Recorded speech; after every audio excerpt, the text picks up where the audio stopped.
Hello everyone, आप सभी का स्वागत है इस चैनल पर। आज मैं आपको बताऊंगा संस्कृत कक्षा 10 कर्मवीर कथा है। कर्मवीर की कहानी है, बिहार बोर्ड के लिए संस्कृत है, चैप्टर 8 है। हम इस चैप्टर में कर्मवीर जो कथा है उसका ऑब्जेक्टिव भी बताएंगे और साथ ही साथ इसका सब्जेक्टिव जो इसका अर्थ है वो भी हम आपको बताएंगे। तो सबसे पहले हम इस अर्थ को देख लेते हैं, उसके बाद कुछ ऑब्जेक्टिव यहाँ पर हम लिए हुए इस तरह के कुछ ऑब्जेक्टिव लिए हुए, उसका आंसर भी आपको हम बताएंगे बहुत अच्छी तरीके से। अगर आप आज इस वीडियो को अंत तक देख लेते हैं तो आपको जितने भी प्रॉब्लम है इस चैप्टर का प्रॉब्लम खत्म हो जाएगा। तो चलिए हम शुरू करते हैं। चैप्टर का नाम है कर्मवीर कथा यानी कर्मवीर की कहानी।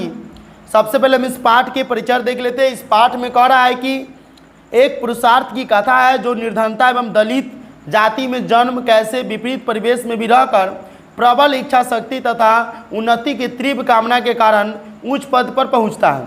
यह कथा किशोरों में आत्मविश्वास और आत्मसम्मान उत्पन्न करती है, विजय के रथ को प्रशस्त करती है। ऐसे कर्मवीर हमारे आदर्श हैं।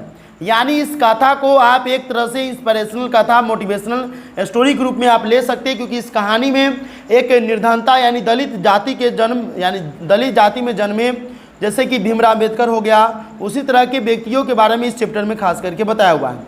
तो चलिए हम कर्मवीर किसे कहते हैं उसके बारे में हम आपको बता दिए। यहाँ पर हमको ये पिक्चर दिख रहा है कि यानी कि खुशी का पिक्चर दिखा रहा है, कर्मवीर है।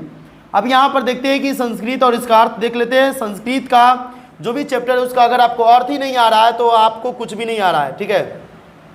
संस्कृत का मेनली अर्थ आना चाहिए। हम थोड़ा लाइट का कम बेस करके देख लेते हैं। लाइट में थोड़ा कम कर रहे हैं तो सही से दिख रहा है कि नहीं? हाँ, दिख रहा है। पहला कह रहा है कि पाठेस्मिना समाजे दलितस्य ग्रामवासिना पुरुषया कथा वर्तते कर्मवीर असो निजोत्साहने विद्या प्राप्य महत्पदं लभते समाजे च सर्वत्र सत्कृतो भवति। कथायां मूल्यं वर्तते यत निराशो न स्यात् उत्साहेन सर्व कर्तु भवेत्। जिसका अर्थ हमको समझना है कि इस पाठ में समाज में दलित ग्रामवासी पुरुष की कहानी है। कर्मवीर लोग अपने उत्साह से विद्या को पाकर बहुत बड़ा पद को प्राप्त करते हैं। यानी कर्मवीर लोग यानी कि मेहनती लोग क्या करते हैं, अपने उत्साह से अपने विद्या को पाकर बहुत बड़ा पद पर प्राप्त करते हैं। जैसे कि डॉक्टर भीमराव अम्बेडकर को ले सकते हैं, स्वामी विवेकानंद को ले सकते हैं, चाहे आप अभी देश के प्रधानमंत्री के बारे में सोच सकते हैं। तो समाज में सब जगह उनका सत्कार होता है। कथा का वास्तविकता है कि मनुष्य को निराश नहीं होना चाहिए, उत्साह से सभी कामों में लगना चाहिए। यानी कि कभी भी किसी भी कंडीशन में मनुष्य को कभी भी अपना उदासी चेहरा उदास नहीं होना चाहिए, ठीक है, उत्साह नहीं खोना चाहिए। अब यहाँ पर देखना है कि अस्ति बिहार राज्यस्य दुर्गम प्राय प्रांतरे विखंटोला नाम ग्राम निवसन्ति अस्म तत्राति निर्धना शिक्षा विहीना क्लिष्ट जीवना जना तेस्वै वान्यतमस्य जनस्य परिवारो ग्रामद् वही स्थितियां कुटिया नव्यसत कुटित जिन प्रायतवात परिवार जानां आत्प मात्राद रक्षति न विरसते। यानी इसका अर्थ हमको समझना है कि बिहार राज्य के दुर्गम क्षेत्र में भिखनटोला नाम एक गांव है। वहाँ बहुत गरीब, शिक्षा विहीन, कठिनाई से जीवन जीने वाले लोग निवास करते थे। उन सबों में एक व्यक्ति का परिवार गांव से बाहर यानी गांव के बाहर से स्थित कुटिया में निवास करता था। झोपड़ी टूटी जैसी थी जो परिवार वालों को केवल धूप से बचाती थी, वर्षा से नहीं, यानी कि सिर्फ धूप से बचाती थी। वर्षा होते ही वह मतलब जो था वो मड़ई जो झोपड़ी था वो चूने लगता था।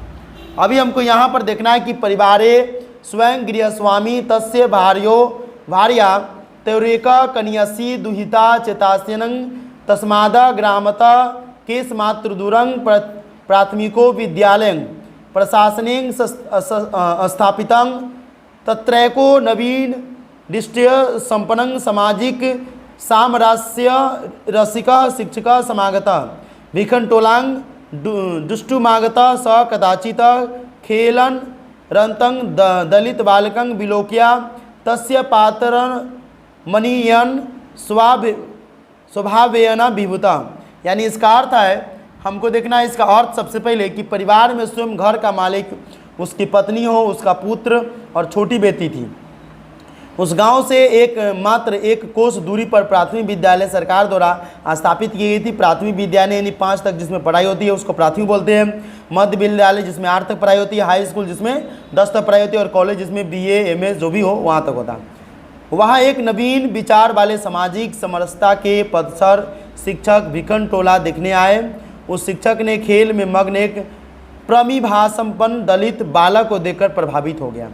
यानी कि एक शिक्षक जो था भिखन टोला देखने आए थे, वहाँ पर देखा कि एक बच्चा जो है खेल में मग्न है और दलित बालक है, उसको देख करके वो प्रभावित हो गया। आगे हम देखते हैं, आगे यहाँ पर आप देख सकते हैं कि शिक्षकं बालकमेनं विद्यालय मान्य स्व शिक्षातुमारभत बालकोपि तस्य शिक्षण शैल्याकृष्ट शिक्षाक्रम जीवनस्य परमा गतिरिति मन्यमानो निरंतर मध्यवासने विद्याधिगमाया निरतो भवता क्रमशः उच्च विद्यालय गत अस्तयव शिक्षा स्याधान्योस्त्यापनेन स्वाध्यावसायनं च प्राथम्यं प्रापः। यानी इसका अर्थ हमको समझना है कि शिक्षक ने उस बालक को विद्यालय में ला करके पढ़ाना शुरू कर दिया। बालक भी उनकी पढ़ाई से प्रसन्न होकर शिक्षा को जीवन का असली धन मानकर परिश्रम पूर्वक अध्ययन करने लगा। इस प्रकार उच्च विद्यालय में जाने पर शिक्षक के सहयोग तथा अपने परिश्रम के बल पर परीक्षा में प्रथम स्थान प्राप्त किया। यानी ये जो बालक को शिक्षक देखा कि बच्चा बहुत अच्छा है, पढ़ने में मन लगाता है, खेल में भी मन लगा हुआ है, तो शिक्षक ने उस बालक को उस विद्यालय से हटा करके उच्च विद्यालय में उसका एडमिशन करा दिया और कहा कि तुम्हारा शिक्षा को ही असली जीवन का धन मान करके परिश्रम पूर्वक अध्ययन करना, और उस तरह से वो करने लगा और उसके बाद परीक्षा में प्रथम स्थान प्राप्त किया। छात्रान् मध्याह्नं तपा इति भूयो भूयो स्वविद्या गुरुनोपदिष्टो सा बालको पित्रोर्थभावपि छात्रविया कनिष्य छात्राणां शिक्षण लवेदनं धननं च नगरेत महाविद्यालय प्रवेश मलबता तत्रापि गुरुणां प्रिय सन सतत पुस्तकालय सर्वज्ञे च सदा विहत चेतसा अकृत कालक्षेप स्वाध्यायनिरतो भूत। यानी पढ़ाई या शिक्षा की प्राप्ति समस्या है। पढ़ाई या शिक्षा की प्राप्ति समस्या है। अपने गुरु से बार बार उपदेश प्राप्त करने के फलस्वरूप पिता की निर्धनता के बावजूद छात्रवृत्ति के सहारे माध्यमिक परीक्षा के बाद नगर के महाविद्यालय में नामांकन कराया। यानी पढ़ाई या शिक्षा की प्राप्ति करना उसके लिए क्या था? तपस्या था। तपस्या जानते हो? तपस्या के मतलब ये कि वो उसके प्रति मग्न था। ठीक है, वहाँ भी शिक्षकों का प्रिय हो गया। हमेशा पुस्तकालय तथा अपने वर्ग में सावधानी पूर्वक मन से बिना समय नष्ट किए पढ़ाई में लग गया। अगला देखना है, महाविद्यालयस्य पुस्तकागारे बहुनां विषयाणां पुस्तकानि आत्मसादसो कृतवान् तत्र स्नातक परीक्षायां विश्वविद्यालयं प्रथम स्थानमवाप्य स्वमहाविद्यालयस्य ख्यातिमवर्धत सर्वत्र राम प्रवेश राम इति शब्द श्रूयते स्म नगरे विश्वविद्यालय परिसरे च न जानतं पितारवस्य विद्याजनं प्रतिष्ठाम्। यानी महाविद्यालय के पुस्तकालय में अनेक प्रकार के विषयों का अध्ययन करके याद कर लिया, स्नातक की परीक्षा में प्रथम स्थान प्राप्त करके महाविद्यालय की इज्जत बढ़ाई।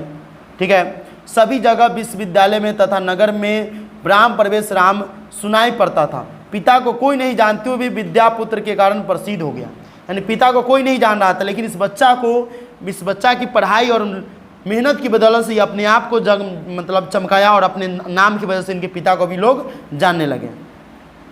वर्षांतरोस्तो केंद्रीय लोक सेवा परीक्षायामपि स्वाध्यासने व्यापक विषय ज्ञान च उन्नतं स्थान माँ बाप साक्षात्कारे च सीमित सदस्यस्य व्यापकेन ज्ञानने तत्रापि तथा से परिवार प्रवेशे कृतेन श्रमेणाभ्यासेन च परं प्रीता अभवनं।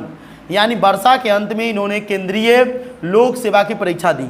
केंद्रीय लोक सेवा जैसे यूपीएससी बड़ा एग्जाम होता है, उसके बारे में बोला गया है कि परीक्षा में अपने परिश्रम और व्यापक ज्ञान के कारण श्रेष्ठ स्थान प्राप्त किया। साक्षात्कार में समिति के सदस्यों को उनके ज्ञान, आर्थिक स्थिति और कठोर परिश्रम से सभी अति प्रसन्न हुआ। यानी साक्षात्कार का मतलब होता है इंटरव्यू। इंटरव्यू को हिंदी में बोलते हैं साक्षात्कार। यानी जब उनका इंटरव्यू हुआ तो सभी वहाँ पर जितने भी आदमी जो कैंडिडेट जो वहाँ पर ले रहे थे वो इंटरव्यूअर, वो उनके ज्ञान से प्रसन्न हो गया। अद्य राम प्रवेश रामस्य प्रतिष्ठा, ठीक है, यहाँ पर हमें देखना है केंद्र प्रशासने च प्रभुता वर्तते तस्य प्रसारण क्षमता संकट काले च निर्णयस सामर्थ्य सर्वेषामावार्जके वर्तते नूनमासो कर्मवीरो व्यतीत बाधा प्रशासन केंद्र लोकप्रिय संजात सत्यमुक्तम उद्योगिनी पुरुष सिंहपति लक्ष्मी। यानी आज राम प्रवेश राम जो है की प्रतिष्ठा अपने राज्य में और केंद्र सरकार में बहुत है। उसका प्रशासनिक क्षमता और संकट काल में निर्णय की क्षमता सबों के लिए आकर्षक बन गया। अवश्य यह कर्मवीर बाधाओं को पार कर प्रशासन क्षेत्र में लोकप्रिय हो गया। सत्य कहा गया है कि परिश्रमी व्यक्ति को ही लक्ष्मी की प्राप्ति होती है। यानी ये आगे जाकर के पास हो गया और क्या कह रहा है कि प्रशासन के क्षेत्र में लोकप्रिय हो गया, यानी IAS IPS जो होता है वो IPS बन गया। अभी हमें यहाँ पर ऑब्जेक्टिव देखना है कि ऑब्जेक्टिव किस तरह से हमको बनाना है। ऑब्जेक्टिव में यहाँ पर आप देख सकते हैं क्या था, आप बताइए। तो ये धनी की दलित की क्या होगा, यहाँ पर आंसर है दलित, यानी बी नंबर आंसर इसका सही है, दलित है का था। उसके बाद है बीकन टोला किस प्रांत में है, यानी दूसरा नंबर क्वेश्चन कर रहा है कि बीकन टोला किस प्रांत में, बिहार, उत्तर प्रदेश, मध्य प्रदेश, राजस्थान। बिहार ए नंबर ऑप्शन है, देख लीजिए ऑप्शन भी बिहार है। ठीक है, चलिए आगे देख लेते हैं। प्रश्न 3 कर रहा है कि कर्मवीर कहाँ का रहने वाला था। प्रश्न नंबर 3 कर रहा है कि कर्मवीर कहाँ का रहने वाला था। भिखन टोला, जीएन टोला, रामा टोला, रोहन टोला। देखिए तो आंसर होगा भिखन टोला, ए नंबर ऑप्शन इसका सही है, भिखन टोला। ठीक है, प्रश्न 4 कह रहा है कि दलित पुरुष का नाम क्या था। राम प्रवेश, राम नरेश, राम अवधेश, राम या दुखित राम, क्या होगा। ए नंबर ऑप्शन इसका सही है, राम प्रवेश राम, इसका आंसर होगा राम प्रवेश राम। 5वां नंबर क्वेश्चन है कि भिखन टोला देखने कौन आए, शिक्षक, राजनेता, छात्र या धार्मिक नेता, कौन देखने आए थे। यहाँ पर जो है भिखन टोला देखने के लिए ए नंबर ऑप्शन इसका सही होगा, शिक्षक देखने आए थे। ठीक है, प्रश्न 6 है स्नातक परीक्षा में राम प्रवेश ने विद्यालय में कौन सा स्थान प्राप्त किया। स्नातक परीक्षा में राम प्रवेश ने विद्यालय में जो है द्वितीय, तृतीय, प्रथम या कोई नहीं, प्रथम स्थान प्राप्त किया, क्योंकि टैलेंटेड आदमी था भाई। टैलेंटेड आदमी को तो कोई भी होता है। यहाँ पर आंसर इसका सी नंबर ऑप्शन यहाँ सही है खाली। प्रश्न नंबर 7 है कि किसकी ख्याति सभी जगह गूंजने लगी। राम प्रवेश राम की, राम नरेश राम की, राम अवधेश राम की, दुखित राम की। ए नंबर ऑप्शन सही है, राम प्रवेश राम की जो है सभी जगह गूंजने लगी। ठीक है, अगला देखते हैं। प्रश्न नंबर 8 है कि कर्मवीर ने कौन सा पद प्राप्त किया, लिपिक, लघु, कर्मचारी पद या महत्तम पद। कौन पद प्राप्त किया, तो महत्तम पद होना चाहिए, क्योंकि सबसे ऊंच पद इसको मिला। डी नंबर ऑप्शन इसका सही है, महत्तम पद। ठीक है, डी नंबर ऑप्शन इसका सही है। अब आगे देखते हैं कि प्रश्न नंबर 9 कर्मवीर राम प्रवेश ने किस परीक्षा में उच्च स्थान प्राप्त किया। मैट्रिक में, स्नातक में, केंद्रीय लोक सेवा में, राज्य लोक सेवा में। केंद्रीय लोक सेवा में क्या किया, उच्च स्थान प्राप्त किया। ठीक है, क्वेश्चन नंबर 9 है। क्वेश्चन नंबर 10 देखते हैं कि परिश्रमी पुरुष को कौन वर्ण करती है। परिश्रमी पुरुष होता है उसको कौन वर्ण करती है। सरस्वती, लक्ष्मी, दुर्गा, गणेश। लक्ष्मी जो है उसको वर्णन करती है। ठीक है, क्या होगा, बी नंबर ऑप्शन से परिश्रमी पुरुष होता है उसको लक्ष्मी आराम से मिल जाते हैं। कर्मवीर कौन है, राम प्रवेश राम, जितन राम, बलराम या जयराम। ए नंबर ऑप्शन इसका सही होगा। कर्मवीर कौन था, कौन है इस चैप्टर में, तो राम प्रवेश राम। ठीक है, कर्मवीर राम प्रवेश राम ने कहाँ उन्नत स्थान प्राप्त किया। घर में, केंद्रीय लोक सेवा परीक्षा में, गांव में, स्कूल में। तो ऑप्शन तो बी होना चाहिए, नहीं, केंद्रीय लोक सेवा में। ठीक है, 12 नंबर ऑप्शन का आंसर है बी नंबर ऑप्शन, केंद्रीय लोक सेवा। 13 नंबर का रहा है कि बालक किससे शिक्षण शैली से आकृष्ट हुआ। शिक्षक के, प्रधानाध्यापक के, प्रशिक्षक या पंडित के। तो बालक जो है शिक्षक के शिक्षण शैली से प्रभावित हुआ और उसके अनुसार से पढ़ते हुए एक उच्च पद पर जाकर के स्थापित हुआ। स्नातक परीक्षा में प्रथम पाकर किसकी ख्याति बढ़ी। शिक्षक की, महाविद्यालय की, राम प्रवेश राम की या राम प्रवेश राम की पिता की। तो राम प्रवेश राम की। राम प्रवेश राम की पूरी जगह मतलब वाहवाही होने लगी, सब जगह उसका बड़ाई होने लगा कि गरीब बच्चा इतना ऊंच बढ़ गया हुआ। शिक्षक ने किसे पढ़ाना आरम्भ किया। बालक को, बालिका को, महिला को, राम प्रवेश राम को। राम प्रवेश राम को क्या किया, शिक्षक ने पढ़ाना शुरू कर दिया। ठीक है, किसको पढ़ाना शुरू किया, राम प्रवेश राम को। ठीक है, किसके अर्थात भाव में भी राम प्रवेश ने महाविद्यालय में प्रवेश पाया। माता के, पिता के, स्वयं के, शिक्षक के। शिक्षक के आंसर होगा, क्योंकि शिक्षक ही उसको मदद किए थे। 1 मिनट, किसके अर्थाभाव में, 1 मिनट में, यानी कि अर्थाभाव मतलब किसके अभाव में, यानी इसके पास पिता जो था, लेकिन पिता के पैसा नहीं था जिसके वजह से ही गया था, तो शिक्षा का आंसर नहीं होगा, बल्कि इसमें माता भी नहीं होगा, पिता होगा आंसर इसका, क्योंकि पिता के अभाव के कारण पिता इसको वैल्यू नहीं करते थे, जिसके कारण राम प्रवेश ने महाविद्यालय में प्रवेश पाया। ठीक है। लक्ष्मी किस प्रकार के व्यक्ति के पास आती है? तो लक्ष्मी जो होता है बलवान के पास, ज्ञानवान के पास, धूर्त के पास, उद्योगी के पास। तो क्या होगा? ज्ञानवान के पास, उद्योगी के पास, उद्योगी। लक्ष्मी जो होता है उद्योगी, मतलब उद्योग से, ज्ञानवान से होता है, यानी धूर्त उद्योगी का मतलब होगा मेहनती, यहाँ पर होगा, यानी डी नंबर इसका ऑप्शन होगा। अब यहाँ देखिए ऑप्शनल क्वेश्चन संस्कृत में टोटल टोटल राम प्रवेश्य ग्रामस्य नाम किम अस्ति? तो विखंटोला। उद्योगी पुरुष के पास कौन आता है? तो लक्ष्मी। राम प्रवेश्य ग्राम नाम किम अस्ति? तो विखंटोला। दो का ऑप्शन ऑब्जेक्टिव क्वेश्चन कर दिया। लक्ष्मी कृतस जन्म उपैति काम पुरुष कुत्सी पुरुष उद्योगी पुरुष, सी नंबर ऑप्शन। बिहार प्रांत से दुर्गम प्राय प्रांतरे क ग्राम अस्ति? विखंटोला ग्राम अस्ति। ठीक है। विखंटोला ग्राम शिक्षक क डिष्टवान मेधावी बालकम, दलित बालकम, निर्धनम बालकम, प्रिय बालकम? तो दलित बालकम। क्या होगा? दलित बालकम, ऑप्शन सही है, बी नंबर। कर्मवीर राम प्रवेश कुत्र उन्नत स्थान प्राप्त बन? विद्यालय केंद्रीय लोक सेवा परीक्षा में। तो बी नंबर ऑप्शन इसका सही होगा, केंद्रीय लोक सेवा परीक्षा में उन्नत स्थान प्राप्त किया था। केन कर्मवीर उन्नत स्थान बाम बाप? कौन कर्मवीर उन्नत स्थान प्राप्त किया था? स्वाद भाषणे व्यापक विशेष ज्ञान। ठीक है, यानी बी नंबर ऑप्शन इसका सही होगा। कर्मवीर कथा समाज कस्य पुरुषस्य कथा वर्तते? यानी कर्मवीर कथा जो है समाज के कस्य पुरुष वर्णित करता है? दलितस्य, दलित के कथा को वर्णित करता है। आगे देखते 10 नंबर। कर्मवीर उत्साहन की लभते? कर्मवीर उत्साहन जो है ऑप्शन होगा कर्मचारी पद, लिखी पद, लघु पद, महत्तम पद यहाँ पर होगा, डी नंबर ऑप्शन। एक और देख लेते हैं। कश्मीर गाँव में निर्धन जना निवसती? विखंटोला ग्राम है, आंसर होगा ए नंबर ऑप्शन, विखंटोला ग्राम है। ठीक है। चलिए, तो आज हम 11 ऑब्जेक्टिव और बाकी के 18 हम हिंदी वाले ऑब्जेक्टिव बता दिए, इस पार्ट का अर्थ भी बता दिए। अगर वीडियो आपको अच्छा लगा है, वीडियो पसंद आया, वीडियो से कुछ सीखने को मिला है, तो वीडियो को लाइक करें, चैनल को सब्सक्राइब कर दें। तो हम इस चैप्टर में आपको सारे के सारे चीज़ बता दिए हैं। तो आज के लिए इतना ही, फिर मिलते हैं अगले वीडियो में।